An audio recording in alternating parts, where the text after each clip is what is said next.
Madame, mademoiselle, monsieur, bonsoir. Notre invité, le rappeur Tunisiano, membre du groupe Sniper. Bonsoir. Avec lui, nous allons évoquer le thème du jour. Le rap serait-il une menace pour la société ? C'est ce que pensent certains politiques qui ont trouvé pour l'occasion des alliés inattendus. Revenons sur cette histoire.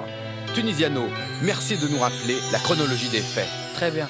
Du rire aux larmes, gravé dans la roche. On n'a pas sorti les armes, juste parlé à nos proches. Pour les grands et les mioches, les beaux et les moches, on n'a pas quitté le port, juste un peu rempli nos poches. Raye nos morceaux en rotation sur les ondes et on graille. Attention, nos concerts sont noirs de monde. Y'a de l'ambiance, de la femme et peu d'ennui. On a vu venir nos fans, mais pas vu venir l'ennemi. Cette unité radicale devenue identitaire en vérité, qui aimerait nous ôter nos cartes d'identité. Ce qu'ils scandent est cendré. On fait la guerre à des rêves derrière un clavier. Leur propagande est sur le web. Ils parlent de libérer la France de cette islamisation. Appellent à brûler les mosquées et à la mobilisation. Ils ont repris nos textes mais déformé nos propos, sorti les phrases de leur contexte en nous traitant de fachos. Ils s'acharnent, ils insistent, mais que dire, que faire? Nous sommes traités de racistes par les gosses à Hitler et futurs nazis, allergiques à la couleur. Assis à l'extrême droite, votre discours a fait fureur.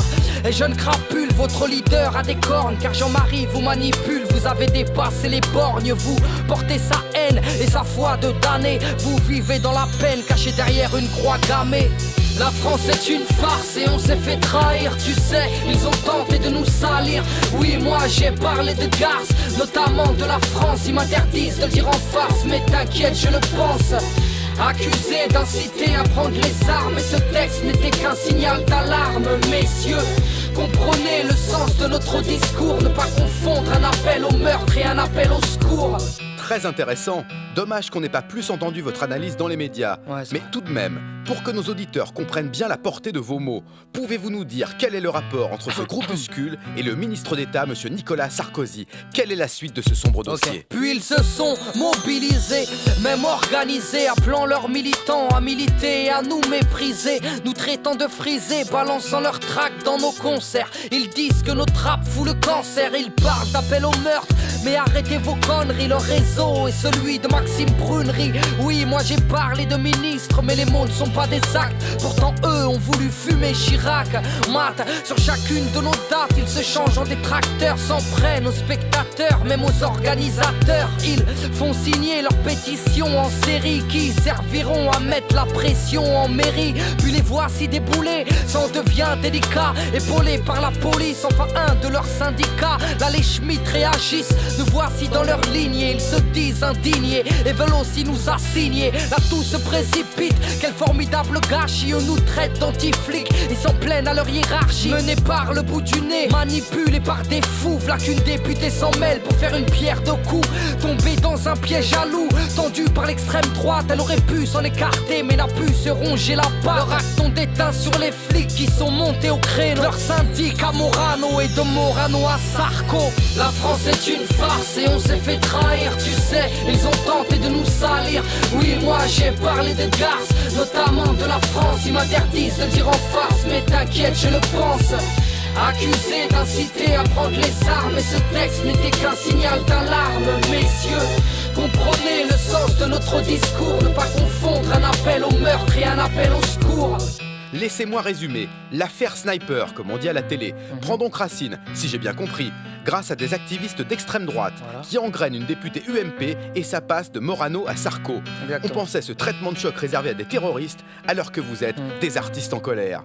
Le monde à l'envers. Mais comment cette lamentable histoire s'est-elle donc terminée? Puis nous sommes traités de racistes, salis dans le JT. Ils parlent même d'antisémitisme, juste histoire d'en rajouter. Là les médias rentrent en piste, nous attaquent ou nous flattent. Ils insistent parfois afin de mieux nous abattre. Nous sommes forcés de nous défendre pour pas finir à l'abattoir, de répondre à ces accusations qui sont diffamatoires. Va savoir à quoi cet acharnement est dû. Ça ne serait pas la même histoire sans autant de disques vendus. Tant de tracas, tant de comparutions, tant de frais d'avocats, tant de juges d'instruction forcés d'annuler la tournée, squatter le banc des accusés coupables de penser ou d'être un groupe à succès. C'est vrai, nos mots sont durs, mais en rien illégaux. Vous vous les qualifiez d'impurs car ils ne flattent pas votre ego. C'est juste un cri de colère d'un jeune au bout du rouleau qui en veut à la terre entière car il est mal dans sa peau. Au lieu de changer de vocabulaire, il le dit avec ses mots. Au lieu d'aller foutre la demeure, il préfère prendre un stylo. Il est choquant mais il n'a d'autre solution. Il emploie des mots violents afin d'attirer l'attention. Monsieur le ministre, oui nos paroles vous déplaisent, mais que dire de celles de la Marseillaise?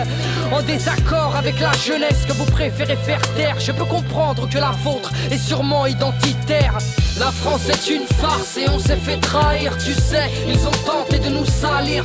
Oui, moi j'ai parlé de garce, notamment de la France. Ils m'interdisent de le dire en face, mais t'inquiète, je le pense. Accusé d'inciter à prendre les armes, et ce texte n'était qu'un signal d'alarme. Messieurs, comprenez le sens de notre discours, ne pas confondre un appel au meurtre et un appel au secours. On n'est ni antisémite, ni raciste, ou ni anti-blanc. Nous, on dénonce juste un système, en point c'est tout. Nous, dans nos têtes, c'est quoi? C'est noir, blanc, jaune.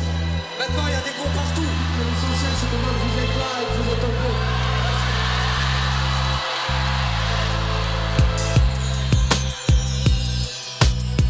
La France est une farce et on s'est fait trahir, tu sais, ils ont tenté de nous salir. Oui, moi j'ai parlé de gaz, notamment de la France. Ils m'interdisent de le dire en face, mais t'inquiète, je le pense.